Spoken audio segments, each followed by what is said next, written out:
Pacific City has resulted in a new place for people to stay along the Oregon coast. Fox News' Leah Kamenod takes us to Two Capes Lookout. Hi, Leah. Good morning, Kim and Shauna. When traveling in and out of Pacific City along Sand Lake Road, you most likely miss Two Capes Lookout, but that is part of the draw. It was also the goal of the property's owners, blending in with the wild coastal beauty while making sure you want to return time and time again.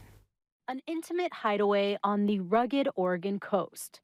Two Capes Lookout is no ordinary glamping experience. Nestled between Cape Kiwanda and Cape Lookout, it mixes hospitality and land preservation, offering guests an untouched feel. That's what this project was all about, was sharing this beautiful part of the world with people that might not think to come here, or also just haven't experienced it in this way. Kevin and Anna Gindelsberger began visiting Pacific City more than 20 years ago and fell in love with it.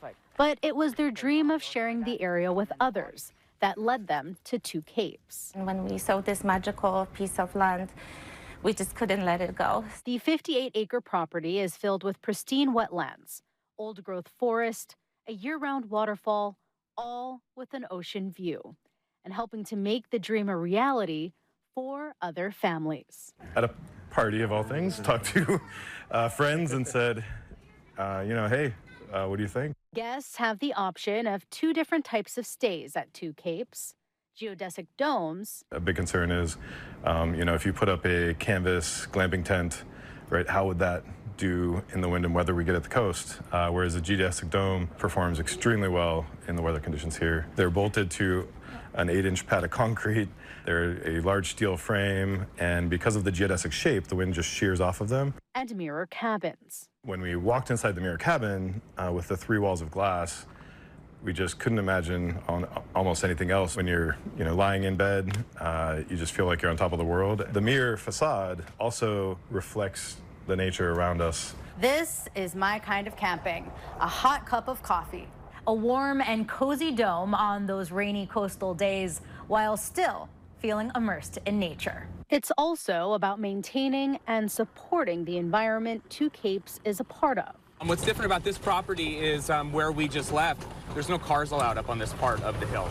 We wanted to make sure that the sounds and the lights were kept low. Of the 58-acre property, Two Capes is utilizing less than 18 acres, committed to preserving 40 acres of coastal forest and nearly 2 acres of wetlands. And the small footprint camping sites are built along 90% existing logging roads, ensuring the natural landscape remains as undisturbed as possible. And $1 from each stay is donated to the Nescoin Sand Lake Watershed Council, with more than $1,000 donated in just a few months. And we're all about, the local community. We just started doing events, and so we have local beer makers and winemakers that come out and do tastings for us. We've also had some really great local artists and some bands that we have play in our event dome. Originally, maybe a lot of the neighbors thought we were some big company coming in and doing this, and we are not. We are just really grassroots, 5 families doing it because it was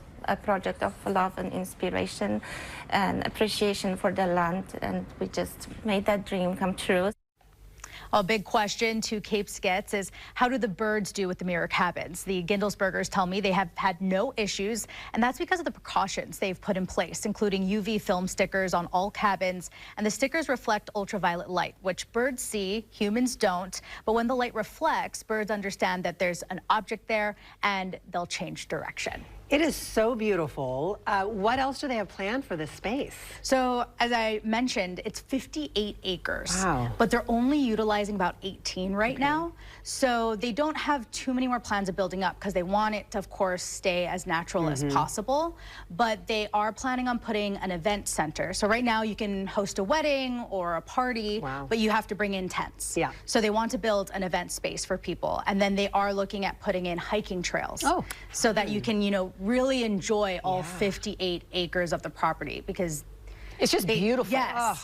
And you only get to see, you see a lot, but really you're seeing a tiny part of just what that property has to offer.